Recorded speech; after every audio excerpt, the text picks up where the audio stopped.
I'm so Thank you. excited to welcome Katie to the show today. Hi, I'm Katie. I am a witch. I'm also a psychic medium.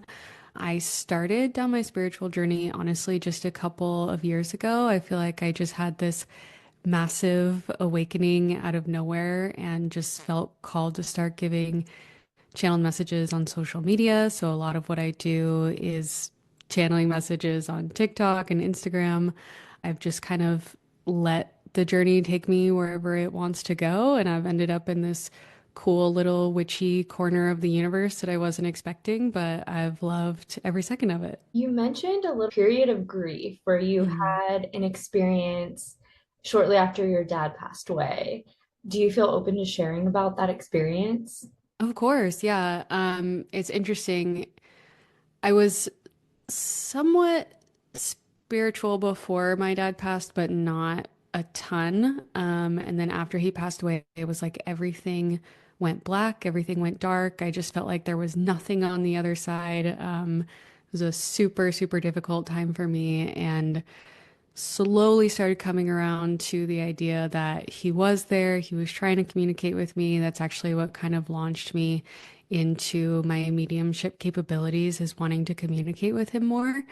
And there was one night, and I had a really heavy grief journey in general, but I started to come out of it a few years later. But I would still have these bouts of like really, really, really heavy grief where it just felt super overwhelming and I didn't really know what to do.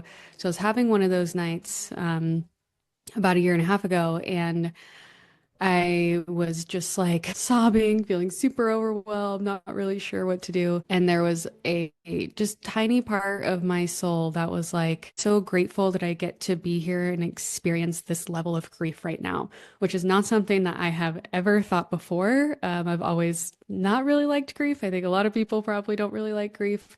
But I realized in that moment that like our souls came to experience every part of this life, the highs, the lows, and how beautiful it was that, I got to love someone as deeply as I loved my dad, but also that I had this like really intense but transformative grief process. And I just feel like super grateful to have experienced all of it. So that definitely was a turning point for me. That was actually like the first video that I made on TikTok that kind of took off. And I was like, okay, maybe I'm onto something. So yeah, that was definitely a transformative moment for me.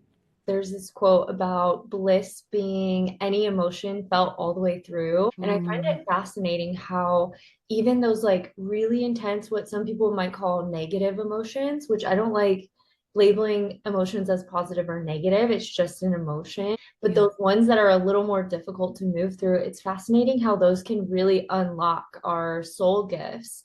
When I was pregnant with my youngest son, he's 6 months old. I was experiencing grief from this betrayal wound that was flared up from a situation. Around that time, I had a lot of my psychic gifts starting to come back online too. Those periods where we feel broken or our heart is broken, it's like cracked wide open, how that's where the light gets in, that unconditional universal love energy. Yeah. Yeah. Once you realize that, when future things happen, it's like, okay, I know this is happening for me and I'm gonna get through this, even though sometimes it really fucking sucks in the group. Yes. And we might question, why did this happen? Later on, you realize, okay, it's making sense now, or we somehow can alchemize it. Hecate has been like screaming at me. I'm curious where your journey began with Hecate specifically. And yeah, anything you want to share about her. Sure, yeah. Well, first of all, like I just feel like kudos to you for having such strong conditioning and having like the courage to peel back those layers and explore it in a different way for yourself. I feel like that's so powerful and takes so much courage. It's interesting as I am starting to talk about my relationship with Hecate more, I'm realizing that there wasn't some like inciting incident for me. And I'm like, that would be really cool if there was this moment where she just came to me. But I think she kind of made herself known to me over small periods of time. So I kind of like heard her name here or there. So she is the goddess of witchcraft, you and of witches. You don't have to be a witch to work with her, and you don't have to work with her if you're a witch. But It's kind of like if you start to go down the witch path, you can only go so far until you run into Hecate. You know what I mean? It's like at some point you're going to stumble upon her. And I just kind of kept her at an arm's length for a little while. And then I heard someone else talking about her on a podcast, so I dove in a little bit more. But it wasn't until I set the intention that I was like, okay, I want to work with you. I want to channel messages, through you for the collective, that it just sort of opened my entire world. So I think she does come on strong and intensely for people that choose to work with her. So I don't think she's one of those ones who's just gonna like, shake up your whole life if you don't want her to. But if you feel her around you and if you decide you want to open that door, she is going to come in and she is going to be like, okay, get rid of this, get rid of that, get rid of this. And we're bringing in this, and we're bringing in that. So, yeah, I would say I really started working with her like last October. And then I first started channeling messages for her or from her for the collective, like right around Samhain, which is Halloween, and I didn't even realize that was the beginning of the Witch's Wheel of the Year. And I just love that she's like, "Yep, this is what we're doing now. We're starting out your New Year by doing this." But yeah, my relationship with her has been deeply transformative. She is a triple goddess, so she can embody sort of maiden, mother, and crone energy, but she comes through to me most often as this mothering, nurturing energy, but who also just like sets me straight. She just tells me how it is. And I love that about her. Back in 2022, I remember having the triple goddess coming online. I didn't have a specific name. Things would come through where, yeah, it was the mother, maiden, and crone, and it's weaving together of the past, present, and future. I pulled this Ivy card yesterday. It was related to the triple goddess. It was talking about the weaver of the three fates, the spider aspect of the divine feminine. It had keywords like labyrinth, inner knowing, steady growth, DNA, spiral dance, soul searching, and spiritual journey. I've had different spirit animals come to me on my journey. A couple months ago, I had a barn spider that came right outside my window, and I felt like it was the dark feminine goddess energy. And then recently, my intuition led me to my window, and it was like the sunset caught my eye. And so I went over to the window, and this owl swooped down in front of my yard and landed in a tree. It was out there for an hour. It was looking right at me. I was getting Athena vibes. It also felt like the darker goddess aspect. Did you have her visit through spirit animals or anything like that? Yeah, I definitely feel a deep connection to birds with her, which is interesting because it's not necessarily one of her known things. So she's mostly known for like serpents, the snake, which I do feel, like when I see a symbol of a snake, I think of her, not necessarily like a physical snake. She also is connected with black dogs and horses. But for me, there's something about crows, blackbirds, the song Blackbird by the Beatles, I feel like just encapsulates my entire spiritual and witch journey. And so anytime I see crows, ravens, or birds in general, I definitely feel a deep connection to her. And especially like I'll have ones that they'll land by my house and they'll just squawk. And I'm trying to do something and they're just squawking. And sometimes I'm trying to like make a video for TikTok or something and they're just squawking. And I'm like, okay, she's trying to tell me something. I might not know what it is, but she's trying to tell me something. Yeah. I definitely have been visited by crows and ravens a lot too. Animals in particular they're such spiritual beings, and we see it as so random when like a little bird hops across our path, or I have a lot of deer that like live around me and I'll see like a bunch of deer, and we see it as just random, but it's not, in my opinion. Like everything is connected. We're meant to be in a certain place at a certain time. Like you said, your intuition led you over to the window to see that owl.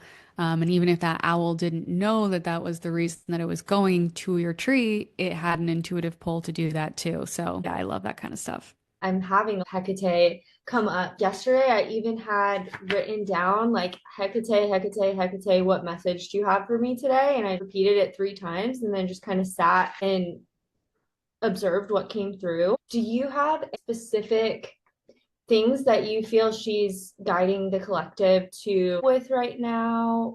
I Yeah, love like this how can question. Also, yeah. you give such great witchy vibes. I don't know if Oh, that's something thank that you. you resonate with, but I'm like Yeah. every little like thing that you do, I'm like, oh, that's so witchy. I love But it. I'm working on embracing that. I'm definitely doing Yes. a lot of like witch wound clearing and things right Yeah. now. And yeah, coming Yeah. out of my Yeah. shell and embracing that side. So I accept. Yes, I love it. I love it. Yeah, she is having a moment right now, and I feel like she is waking up so many witch souls, or even just souls that want to and are yearning to feel liberated and unleashed and unapologetically themselves.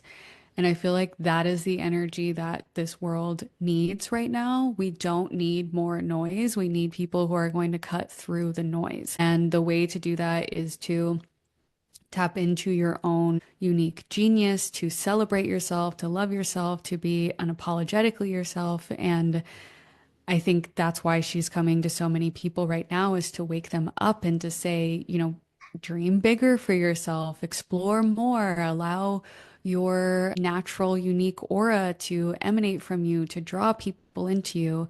She just has such a beautiful, divine feminine energy, but also she is a dark goddess, and she's also a goddess of crossroads. She holds torches and guides people through the underworld. So a lot of people feel lost right now and they need a guiding figure. They need someone to show them the way and to help them through the crossroads and to give them that little extra bit of courage to say, yes, you can do this. Yes, you are strong. Yes, you are powerful. Yes, I believe in you. And I feel like that's just everything that she stands for. You said something that sparked something in me about tapping into your genius. What have you been drawn to explore what your genius is or what you're here to contribute in this lifetime? Yeah, I will say this has been one of the toughest things for me because your human ego self that you're in right now doesn't get to choose what your unique genius is. So if you had asked me 2 years ago, like, do you want to be talking about witchy things and channeling Hecate and like going off on this spiritual journey? I would say no, absolutely not. Are you kidding me? That sounds so scary. I'd rather do anything else. But like our souls chose before we got here, so we don't really have a say in it. So I would just say, for anyone who is trying to tap into their unique genius, like try to let go of what you think it should look like or what you want it to look like, because I mean, there are paths that like maybe you don't even know exist. Like I didn't know who Hecate was until, not that long ago. So how would I have been able to conceptualize that this is where my path would lead me? So for me, it was a lot of trial and error of just like, I'm just going to try this thing and see how it feels and see how the world responds to it. I feel like I have a lot of wisdom to share, but I learned that there are specific ways in which the world receives my wisdom in the most impactful way, and that is through giving channeled messages, which would not have been my first choice. It probably would have been my last choice. I remember when I first started going on this journey, I'm like, just let me do anything else. Let me do anything other than this. So I think it's been a combination of going to what excites me, going to where I feel drawn to, trying it out, seeing how it feels. Like your unique genius is always going to feel like this flow. It's not necessarily going to feel easy because a lot of times we have to face fears along the way and overcome fears to get there. But it's always going to feel like this flow state that you're in, and the world is going to receive it in that same flow state. I Yeah. love that. Mm. Sometimes I overcomplicate things.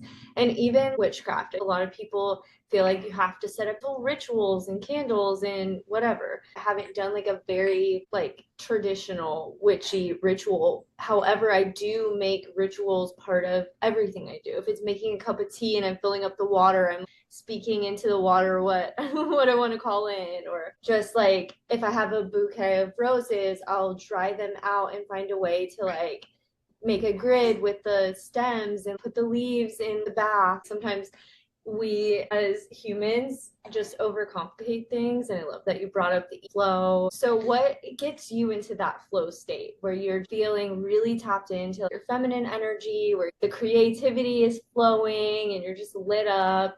Okay. I'm gonna have to, I feel like dig deep on this one. I have a really deep connection to the elements and Mother Earth. So nature is always going to be the most inspiring thing for me, and particularly water. So if I'm feeling stuck, if I'm feeling stagnant, I will either like go to the river, like take a bath, just try and turn my brain off. I feel like the amount of problems that I have solved by going on a walk to the river or taking a bath have been insane. It's just like I just allow them to sort of go out in the ethers and it kind of gets unraveled. Anytime that I am feeling frustrated or I'm overcomplicating things, that's my sign to back away. And the more that I can feel into things and move the logic away. Anytime you have a thing that's like, I should do this, I'm like, get it out of my brain. I'm not worried about what I should be doing. What do I want to do? What do I feel drawn to? What do I desire to do? And those are the things that it only takes making that decision one or two times, and it will keep leading you down a path. Anytime we try and have these huge existential questions of like, what is my purpose? What am I meant to do in this world? Our brain is like, I don't freaking know, but I know that I want to go to the river today. And then while you're there, maybe you feel called to pick up a rock. And then when you get home, maybe you feel called to like put that on a mantle, and that leads you to create a little altar. It's just following those tiny little nudges that I feel like ends up not only guiding you to your path, like your most destined path, but also just helps you to create this life full of magic and meaning. And to me, it's really been following those little impulses and also connecting with nature, connecting with the elements, working with the moon, just getting outside in general, I feel like is huge for me. When I'm inside, I literally get more in my head, and immediately I could step outside and it's like I'm out of my head all of a sudden, just by like being out of this box that we close ourselves in sometimes as humans. And Yeah. yeah, nature is so healing and so inspiring. It's like a muse. And so I love that. And I love how you also talked about going with where you're led to in the present moment, because sometimes Mm. for me, I try to like have things so like planned out or mapped out, and I'm learning to embrace more of like the unknown. Sometimes like that void period can be so scary. I feel like that is why Hecate keeps coming, because the past few years it's been like crossroads after crossroads after crossroads. At those crossroads, sometimes I will question like, okay, is this like my ego and fear? Am I trying to stay in the comfort zone, or is this something that my heart is calling me to and my soul is leading me to? So, Mm. for people like myself who go through periods of confusion, like, I don't know what is the right way to go, I want to reframe that, because I feel like no matter what way we go, it's going to be leading us to the next thing. And it's ultimately going to redirect us if we get out of alignment. So, anyway, what do you do in those voids? Yeah, I will totally validate that that's probably the hardest part of this entire process is being in the unknown and not running back to your comfort zone. And if you do run back, that's totally fine. It's honestly not a big deal, like you said, but you'll just end up back in the void until you decide to choose a different path.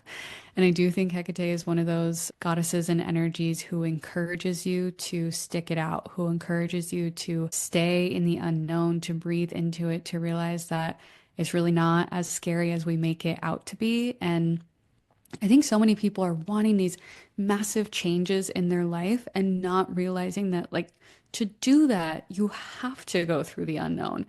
There is no other option, but we just want to get to the other side of it. And I know a lot of people probably won't like this answer. I don't like this answer. But for me, the best thing that I can do in those moments is just give myself time. If I am like, I don't know if I should go down this path or this path, just allowing it time and space to breathe, your intuition will speak to you louder than your ego and your fears if you give it time. Anytime that we're feeling rushed to make a decision, like we have to do something, we have to make it happen, that's your ego talking. That's not your intuition talking. You cannot miss what is meant for you. You cannot miss your destined path. And so putting something on a shelf and choosing not to make a decision about it for a couple days, a week, a couple weeks, a moon cycle, whatever feels right to you, as difficult as it is ultimately going to help you make those more aligned steps. And you're actually going to get to where you want to get to a lot faster than if you just are like, I don't know, so I'm just going to choose this one. And then that wasn't right, so I'm going to choose this one. You'll end up at the same place, but one of them just feels a lot more like calm and centered and grounding. And I have done both so much. And like from a lot of experience, I'll just say, even though it's difficult, the calm, centered, grounded, slower one is so much more easeful and beautiful. And you end up getting there, in my opinion, even faster than if you were like in this chaotic energy. Absolutely. Whatever's meant for you won't pass you by. I definitely needed that reminder because, Yes. yeah, sometimes it could feel like there's this time crunch in society. It's like this pressure to get married, have kids. And I feel like I'm such an unconventional person. I keep putting myself back into these conventional boxes, Mm, learning to find the balance of like, okay, how can I not completely destroy everything that I've created and also like own my individuality and authenticity. Some of us are here to return us back to ancient wisdom in tandem with that sprinkling in these modern ways of doing things. I'm still learning what is authentic to me. Coming back to this weaver concept, there's something with the red thread theory, these threads of fate, mm. where I feel like it ties into soul contracts with karmic or soulmate or twin flame. I'm curious, do you believe that we have soul contracts before we come here and that we're predestined to meet people? And how do you feel about fate? And You're asking all the hard-hitting questions. I love it. Yeah. Honestly, I don't fully understand the relationship between fate and destiny and our own willpower. I think that that's like one of life's beautiful mysteries that I'll probably just continue to uncover. But I do think that I think we are destined for certain paths, certain things. I do think certain people are meant to come into our lives, but I think there's a lot of wiggle room around how we get there. And it's almost like with, I don't know necessarily if I believe in like a bunch of alternate timelines, but it's kind of the best way that I can think of describing it right now. Like you make a decision to go to the window and to see the owl, and that in turn leads you to something different. So I almost feel like the universe is constantly shifting to our decisions to make sure that we're still on the right path. So they're putting different things in our way to kind of like keep us in the lane, but there's a bunch of different decisions along the way that we could take. I do believe in divine timing, but I also think that we have control over, like, I don't know if control is the right word, power into how and when things happen. So I think that there is a universe where maybe I would have figured out this path 6 months ago to a year ago. And I think there's another realm where maybe I wouldn't have figured out this path for another year or two. But because of the decisions that I made, it's just led me to this moment in this time. But in terms of people that come into our lives, I 100% think that we created soul contracts, decided to come here with certain people. I have this strange theory, maybe, but that for people who hear my messages and like resonate with them on TikTok, that like before they came here, they were played either a not necessarily that we knew each other, but they were played like an audio clip of what my voice would sound like, or seen a visual of me, or both, so that when I come up on their timeline, there's like this remembrance thing.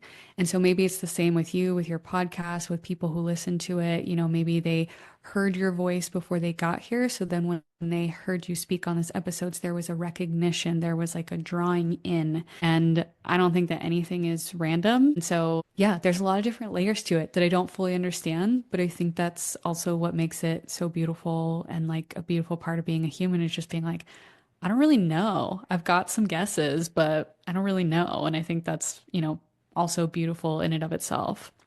100%. And the resonance or the recognition that you talked about, that's exactly what happened when I saw you. I was like, I'm pretty sure I don't know this girl, but her voice and like her face looks familiar. And I don't know who Hecate is, but what she's saying makes sense. And it was like a remembering, like a soul Yeah. remembrance or that recognition. And then Yeah, I think that's so fascinating how you explain that because I've never thought of it that way of like the audio track, and it totally makes sense. You work with crystals, and I've been shown how us in our human form, our souls have this crystal frequency. We all have our own Mm. essence and energy, just like different crystals have different properties. Something with the throat chakra too, these witch wounds attacking authentic expression, these fears of being seen or heard, this fear of feeling crazy. One of my limiting beliefs that I've been working through, especially because I still have a lot of friends who are still in the church. I've had people reach out to me when I do tarot readings and they're like, "You're doing witchcraft, you're working for the devil." And I'm like, no, it's not like that at all. Like, this is how I connect to my intuition and the Mm. universe or God or however people want to call that energy of love and universal consciousness. On your journey, did you go through a period where you felt like you were healing through some witch wounds, or what does a witch wound mean for you? And what advice would you give for someone who feels drawn to this path? They know they have these healing abilities and these psychic gifts and intuitive gifts, but they're like afraid to be seen. The witch wound is gnarly, if I'm being honest. I feel like I still face it every day.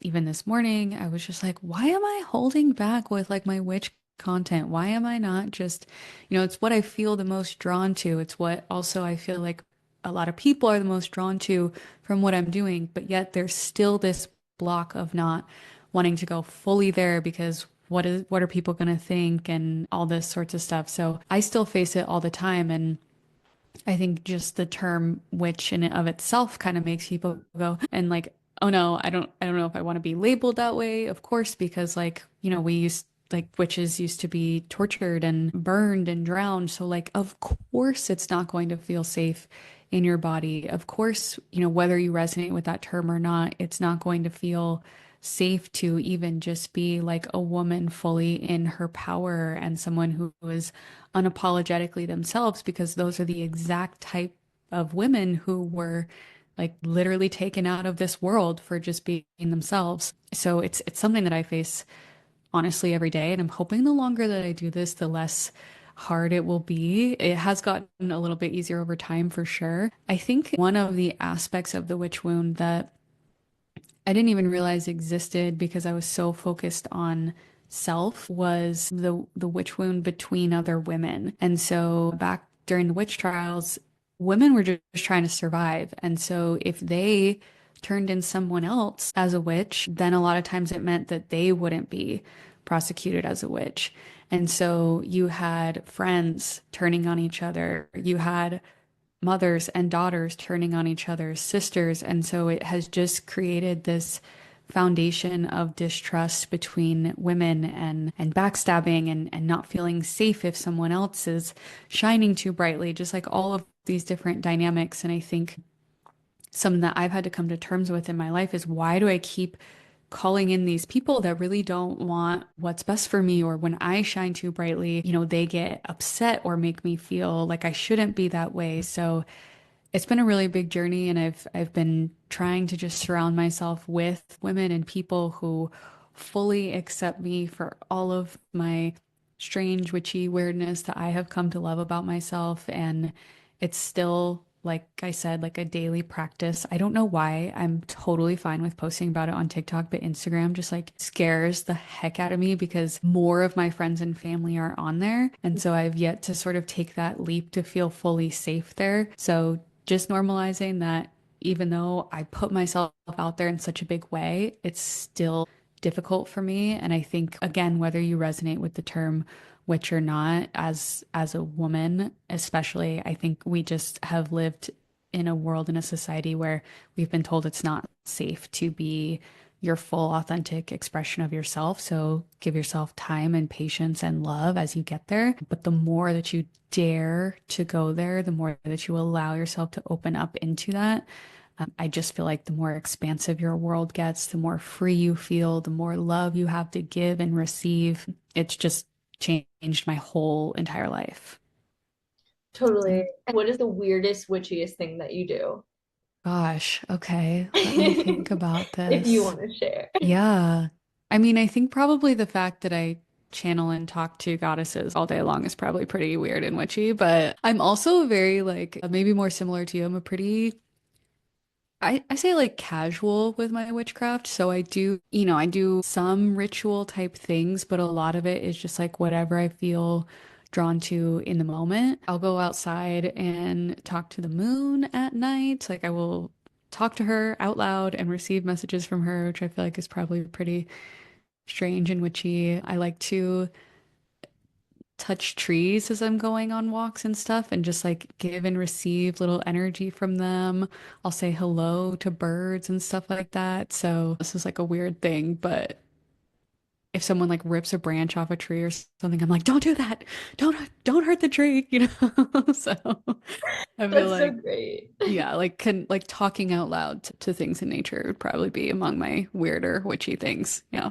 You're sharing all of these, and I'm like for something weird because we're the same person. Like the other day, someone from the city came and was like cutting branches off of our tree. Like didn't even Mm. ask, just like came and had this big saw. We have these Wow. huge trees that are like hundreds of years old. I got like the same feeling. Yes. Apologizing to the tree, like telepathically, Yeah. like, I'm sorry, I didn't get permission for this. Like Yeah. and then Yeah. when, yeah, in nature, I'm like touching the trees or the moss or the ivy and connecting with it. We had rabbits that were running across our yard the other day, and I went out and fed them carrots.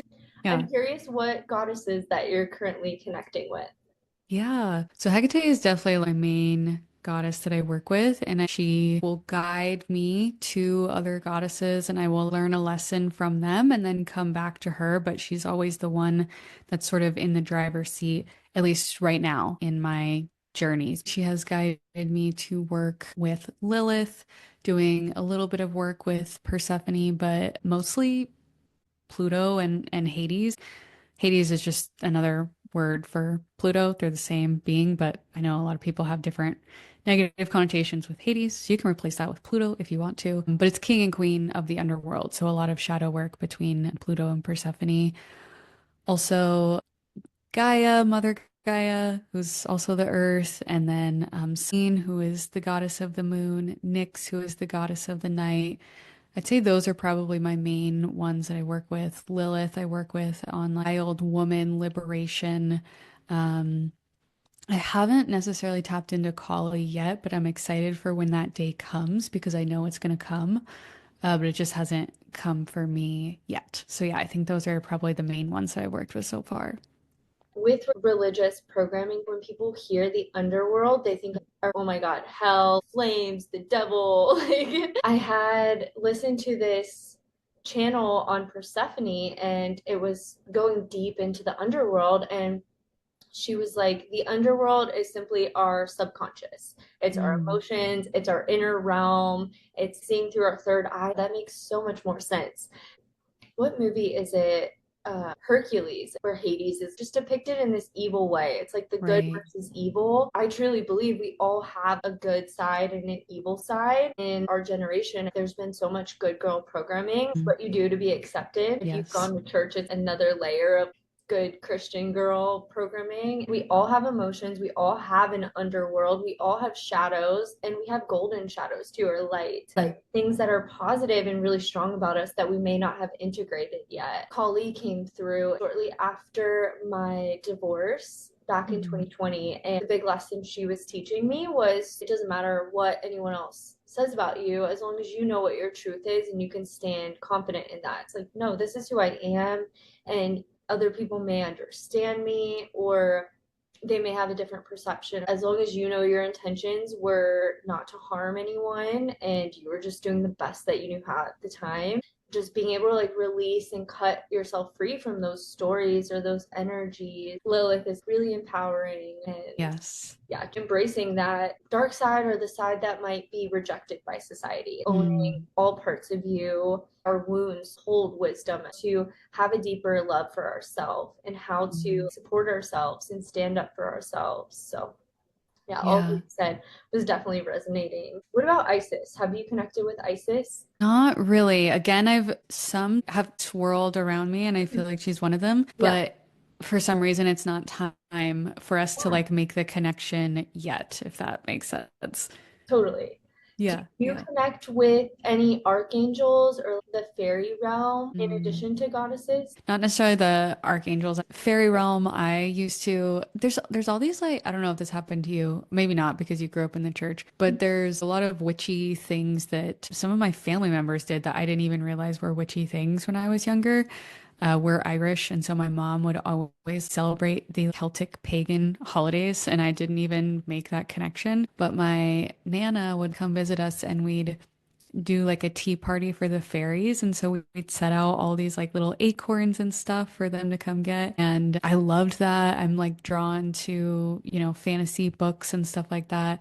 So I haven't necessarily explored it in depth in terms of energy working with them, Mhm. but I definitely know that like all of these things are coming for me in my lifetime. And I think that it's really cool and allows you to use your intuition a little bit when you're intrigued by something and you know it's not yet time. Like, I think that's kind of a powerful thing to be able to sit in because when you start down a spiritual path, it's kind of like a fire hose to the face. You're just like, how do I take in everything? How do I learn everything? I talked to some people early on and I was just like, you're so knowledgeable. How'd you learn all of these things? And they're like, it just takes time. And so I've gotten to the point where I realize I don't have to be an expert on anything. I can just go where my intuition guides me. And I get excited by the amount of things that I don't know yet, that I'm not an expert on, that I haven't worked with. And I think there was probably a time like a year or so ago where if you would have asked me some of these questions where I hadn't worked with them, I would have been like, oh no, does this make me like less credible? Do I, not know what I'm talking about? And now I love speaking from this place of like, no, I don't, but tell me more. Or, I'm kind of aware of that, but it hasn't been my time yet. I just think there's like such a beauty in owning that and having this sort of exploring and learning energy and being excited about the fact that you get your whole life to do this. Like if you choose a spiritual path, this is going to be with you for the rest of your life. And I think there's something that's very exciting and just lights up this exploring curiosity thing within me. So that was a really long-winded way of answering your question, but it's just sort of like a general theme of how I approach my spiritual path. Yeah, that's great. I was asking because it's something I'm not really familiar with, but it's Yeah. like sprinkled along my path. Like Yes. there's some way that you can work with the fairy realm. And I'm like, oh, okay, I'm ready to connect and also not super attached to it, just knowing it will be revealed to Yes. me when it's ready. As you So were saying cool. all that, I was picturing it as seeds, like they're germinating and growing under the surface, and we don't have to like sit there and ask it every day, like when am I going to see what Yes. this means or what you're going to grow into. It's like just knowing it's going to bloom when it's ready, or even Right. like an acorn to an oak tree. It's like beautiful in the spiritual journey how even like the concepts of Hecate or Lilith, it's like right now that might just be an acorn, and there's like Mm, so much deeper and higher that we can go. And that's what's so beautiful about the universe is like you can go deep deep and you can go like high high, like to the like interdimensional galaxies and like star systems and all of that too. And yeah, yes. it's just so fun, the mystery of all of it. And yeah, when you really do surrender and don't try to force things, how it just like naturally and organically comes through, or even like the algorithm, how it will just like Mm, pop up things on your page where like, oh my God, I was just thinking about that, or I haven't heard about this before, but it's like that resonance where you're getting like goosebumps, or yeah. yeah, like Yeah. sometimes like I love that. I love that imagery. I feel like that's going to stay with me with like the acorn and the oak tree and going deep or going high. mhm. I love that. That's really cool. Yeah, thank you. Do you connect with any star systems? Yes. I am a Pleiadian starseed. So that was definitely revealed to me around this time last year. Mhm. And I love them because I feel like they come in when I need them and then they back away when I don't. And I know that they're always there, but I also, they're like, for me at least, they're like the least demanding beings that I work with. They're so chill. They're just like, Yeah. we will be here when you need a nudge in the right direction, but we're not necessarily super ingrained in your everyday life. But every time I go like on a walk at night, I'm always looking for, Pleiades and making sure that I say hi to them. And I do feel like I've had a lot of, I guess, psychic vision type things where I'm honest, like my higher self is on a star and I can look down and see like my current self. So I do feel like there's a part of my soul that is, up there hanging out, guiding me from there. And I think the reason why I was so drawn to Pleiades was just like their mission of love and giving love and being love because absolutely everything that I do comes from that place. And so yeah, it's just something that I really resonated with. Do you? I'm curious. I do. And it's funny you Yeah. said the Palladians because that was the first one that came across my path. And Yeah. almost the same day, I think it actually was the same day. I was telling this girl about it, and she's like, "Oh, I have this Pleiadian workbook. Here, do you want it? Like, it wants to go with you." And just like Yeah. got this book from her bag and handed it to me. What are your psychic gifts that you've already uncovered? What are your superpowers? Superpowers. I feel like my entry into all of this was trying to connect with my dad on the other side. So I definitely started more on like the mediumship, connecting with past loved ones, which is still something that I have access to and that I love, but it's not necessarily like my focal point in my journey at this moment. But I have such reverence for it because it was this gorgeous journey into opening me up into so many other things. And it also really helped me to tap into my different clairs. I'm very clairvoyant, clairaudient, clairsentient, which just means I see visions in my mind. I don't necessarily hear things audibly, but I hear, different messages. Music is really important to me. I can also just like feel if there's a being coming through, I can feel their personality, their intention. And I think having all of those in place really helped me to open up into this goddess energy and to call them in a unique way that maybe hasn't been done by a ton of different people before. It's this unique crossroads that I feel super special to have landed in. And I think definitely communication using my voice is 100% my main gift for the reason why I came here. I'm a Gemini sun, Virgo moon, Virgo rising, all Mercury, like speaking. So, yes, I'd say that's my superpower.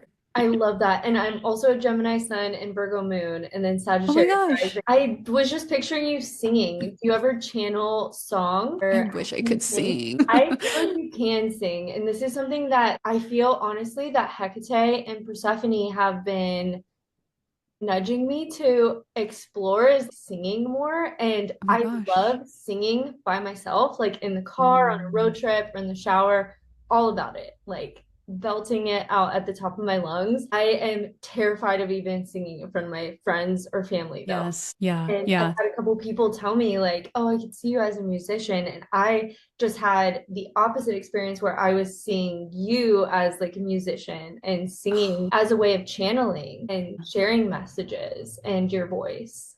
I would love that. I would need some serious voice lessons if that were to be the case, because I am not a singer at this moment in time. But it is interesting. There's nothing I'm more inspired by than watching singers or musicians just like live their best life, have this rise to stardom. It makes me emotional. I love to watch like The Voice because it's just seeing people like go after their dreams and belt it out. So that's really Yeah. funny that you said that. But no, Yeah. I wish I could sing. Yeah, I get the same way too. When I see someone singing, it's like full body light ups. Like, oh my God, Yes. I would love to do something like that. You have a powerful voice. What I was being shown too is like, something about the energetics of the throat chakra as we go along our journey, how it like unlocks these different parts of our throat chakra somehow to where like Yeah. we wouldn't even need voice lessons. It's just something that unlocks. Have you heard of Rebecca Campbell? I don't think so. Okay, she makes oracle decks and she writes books like a Work Your Okay. Light, Letters to a Mm, Star Seed. She had love this it. 3-day workshop and she did this guided soul journey. And I don't know who specifically I was connecting with, but they handed me a key with a blue butterfly on it. And for me, it was the message that came through was like unlocking your authentic voice, and it was tied to the throat chakra. And yeah, I don't really know where I'm going with this. I just felt led to share. You have some sort of superpower too to be able to sing and channel through your voice. Yeah, I love I feel like you're so psychic too. Like I feel like you have so many beautiful gifts that just I don't know. It's similar to me where you're just like talking and you're like something's just coming through, so I'm just gonna Mhm. like deliver Yeah, this. I think that's so beautiful. that's definitely something that a couple people have told me. And yeah, just learning to embrace that. I guess I am psychic or I do have these gifts like telepathy. Sometimes I feel like I can read people's thoughts or I'll say Yeah. something out loud and they're like, you were just reading my mind. I was just thinking about that. Or I'll see like premonitions of things before they happen sometimes. Yeah, so Yeah, cool. I'm learning to embrace those gifts more and strengthen them. And it's like, how can I apply these gifts with intention to manifest the reality that I want and make shifts and help other people too. So, So cool. Yeah, I think one of the biggest shifts for me was, and I, I mean, I think your podcast is amazing. I think you're doing such an incredible job. I had a podcast and I was giving words and like guidance through my story instead of channeled messages. And I wanted that to be the way that I communicated so badly. mhm. And I like just ended up coming to the realization that for me, my words like land the most when I'm like channeling. And so, not that that needs to be the case for you, but I think Mhm. that that's a really good example of like knowing what your gift is and then just allowing it to manifest in the way that is going to be the most impactful for the world, whether it's what you originally saw it being or it isn't. Yeah, there's something with your voice too and throat chakra that I feel like is going to open itself up. And I think one of the things also that was interesting for me is like the more I tap into opening up my throat chakra is actually like I'm not as loud as I would have thought that I would be, or high energy, or needing to get things out.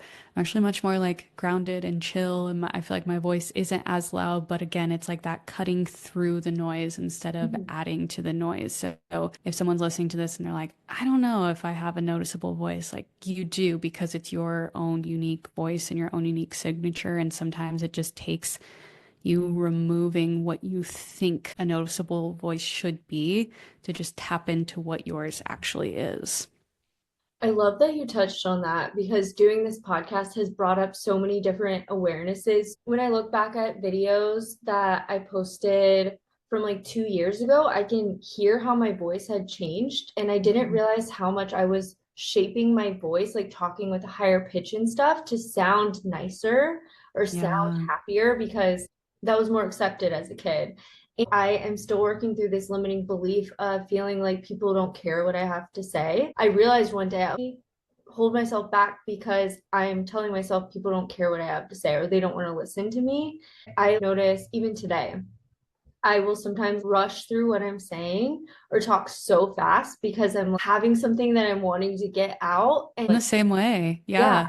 If someone asks me a question, especially like in my personal life, and maybe even on this podcast too, I try and keep it like succinct. I don't go into the same detail that other people go into because I'm like, okay, I just want to answer this quickly and then ask them a question so that they don't feel like I'm hogging all of it. And the irony is when you do take your time and say something meaningful and with intention, people feel so much more connected to you than if you just Mhm. give like a quick surface level thing and then throw it back to them, you know? But I Yeah. do the exact same thing. Yeah, Yeah. the message that's been coming through is like slow down. Yeah. It would be easier for people to digest my message when I slow Yes. down.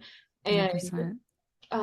something you were saying too about channeling and how you would share your story. Sometimes I get caught up in my own details of stories, and that's something I'm Mhm. becoming aware of. How can I say directly what I want to say without like circling around it and then like not even really Mm, touching on what I want to say. So that's been mm, something that I'm working on too with this podcast. So it's been a new layer of my awakening journey of being seen, because not only are we talking, it's like being on camera with a lot of people I haven't met before. And sometimes I yeah, just get so caught up in like, what are they going to think of the faces I'm making or how I'm talking or the things I'm sharing? And so right. I feel like that's part of it too, like showing up authentically is like working Yeah. through those limiting beliefs and allowing ourselves to be seen, even if it's messy or we stumble on our words or we elaborate too much or we just say short answers. It's like just showing up authentic in the moment. Each time you do it, you like fine tune it a little bit more. And like whether Mhm. you're putting it through your mind cognitively or not, you're Mhm. fine tuning the craft of using your voice. I think that's awesome. So inspired by you. You do have a really powerful way of channeling to where it's so direct and so clear, and it speaks right to the soul. I loved getting to connect with you, and I'm so grateful you came on today. I wanted to give you time to share. Are there any services that you offer? So I am not working with people one-on-one right now. I just feel like I have so much friggin' energy going on that like taking on other people's energy is a bit much at the moment. But that being said, I'm giving messages to the collective pretty much every day on TikTok. I'm trying to do it more on Instagram and YouTube. And then I just started a Patreon for people who do want to dive deeper into the witchy things, who want to work with Hecate more. That's a really beautiful space if anyone wants to hang out with me over there. And then if anyone likes crystals, like jewelry that are crystals. I have a crystal shop too. I'm in this weird transition. No one ever cares what your handle is on social media unless you're going on a podcast, and then it's like kind of important. And I just happen to be in the process of changing mine. This has been really fun. I've been so inspired by you. Thank you for having me. Thank you for making this beautiful space for us to talk through things. I feel like this has been awesome. I'm excited to continue seeing you on your journey too. Thank you. I appreciate it. I'm sending you so much love. I hope you have a beautiful day. Okay. Bye, Katie. Bye.